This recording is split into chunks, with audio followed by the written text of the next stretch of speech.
Bonjour, j'espère que vous allez très bien. Voici donc la présentation de ce qu'est l'ébauche d'un prisme d'identité. Un prisme d'identité, d'ordinaire, ça se fait pour une dizaine d'années sur un projet professionnel par exemple, mais moi je vous dirais aussi, si vous avez un nouveau groupe, le projet de votre groupe, le projet pour une dizaine d'années de concert, etc. Ça ne se partage pas, donc c'est votre carte d'identité à vous, vous ne la montrez à personne. Vous la mettez quelque part où vous pouvez la ressortir pour la relire tous les 3 à 6 mois, mais c'est votre bijou, c'est votre trésor à vous. Vous allez séparer en 6 parties.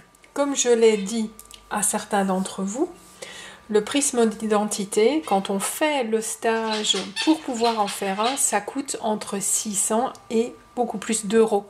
Donc vous êtes ici face à un outil qui a été mis en place par quelqu'un de très connu dans le marketing. Je vous mettrai son nom discrètement en commentaire si vous voulez aller voir plus loin. Ce que je vous propose de faire, d'abord, c'est de le faire sur papier comme ceci. Vous pouvez faire, évidemment, un arrêt sur image quand vous le réalisez chez vous. Il faut vous dire que ça prend 3-4 jours. Ça ne se fait pas systématiquement en quelques minutes. Donc, on va se poser la question sur 6 facettes de votre point de mire. Votre point de mire, vous pouvez utiliser Canva et faire une jolie feuille avec des paillettes, je sais pas moi, des lapins, des petits cœurs, des micros, une scène vide avec des projecteurs. Vous faites comme vous voulez, c'est pour vous. Donc, on va répondre à 6 points. Le premier point, c'est le physique par rapport à votre objectif. Où cela a-t-il lieu ? Est-ce que c'est grand? Est-ce que c'est petit? Est-ce que c'est rond? Est-ce que c'est carré? Est-ce que c'est national? Est-ce que c'est international? Prenez le temps d'y réfléchir. Il n'y a pas de bonne et de mauvaise réponse. Il n'y a que votre réponse à vous. On passe ensuite à la personnalité. La personnalité, c'est... Si c'était un film ou un personnage de film, mon objectif, ce serait quoi ? C'est évidemment une caricature. Quel serait son caractère? Quels seraient ses défauts? Quelles seraient ses qualités? Et j'insiste bien, il faut mettre les défauts pour que vous sachiez en toute connaissance de cause dans quoi vous vous engagez. Et que vous acceptiez ces défauts puisqu'ils ont un pendant qui sont les qualités. Prenez le temps.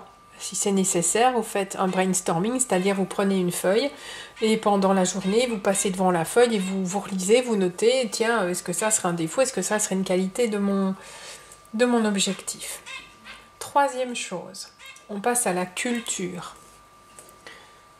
Et là, on vous demande de noter le maximum de raisons pour lesquelles vous vous lèveriez pour réaliser cet objectif. Quelle est votre inspiration? Est-ce qu'il y a une personne qui vous inspire? Si c'est une cuisine, imaginons que vous vouliez faire concert cuisine. Qu'est-ce que vous mettriez comme cuisine? Qu'est-ce que vous mettriez comme style de musique? Si vous voulez faire de la musique, quel style de musique est-ce? Si vous montez une harmonie ou une fanfare dans votre village au fin fond des Ardennes ou près de chez moi, ce serait quoi comme musique? Si vous montez une chorale, même chose. Si vous intégrez une chorale, exactement la même chose. Ça vaut pour tout, pas que pour la musique. Moi, évidemment, je suis musicienne, donc je vous propose l'aspect musical. Quatrième aspect, la relation. Quel type de relation aimeriez-vous entretenir en faisant cet objectif, en réalisant cet objectif? Aimeriez-vous avoir une distinction culturelle, une distinction artistique? Aller en studio d'enregistrement, par exemple. Quelle est la qualité des relations? Quel est le défaut des relations que vous allez avoir tout en restant courtois? Systématiquement, vous restez poli et courtois. La 5e question à se poser, c'est qui est votre client idéal, votre client de cœur? Autrement dit, à qui est-ce que moi je sers? Quelles sont ses finances? Quelle est sa profession? Quels sont ses goûts? Quels sont ses défauts? Quelles sont ses qualités? Essayez de définir le type de client idéal pour vous qui sera impacté par votre point de mire, par là où vous voulez aller, par votre objectif. Et enfin, la dernière chose à laquelle réfléchir est la mentalisation. Quand on vient me voir, quelle est la vision que je partage? Spontanément, 2, 3, 4 mots. Si c'est marrant, c'est ok. Si c'est un morceau de poésie, c'est ok. Si ce sont des paroles de chansons, c'est ok aussi. Mais si vous deviez, en 3, 4 mots, résumer votre vision, ce serait quoi? Une fois que vous avez écrit ça sur papier, vous pouvez vous faire un carton où vous renotez exactement la même chose. Vous pouvez écrire ceci dans un carnet. Moi, je vais être honnête, je l'ai écrit dans un carnet. Je ne l'ai pas écrit sur un papier, mais je l'ai digitalisé avec Canva, avec quelque chose qui me correspond à moi pour les prochaines dizaines d'années, dans un de mes objectifs.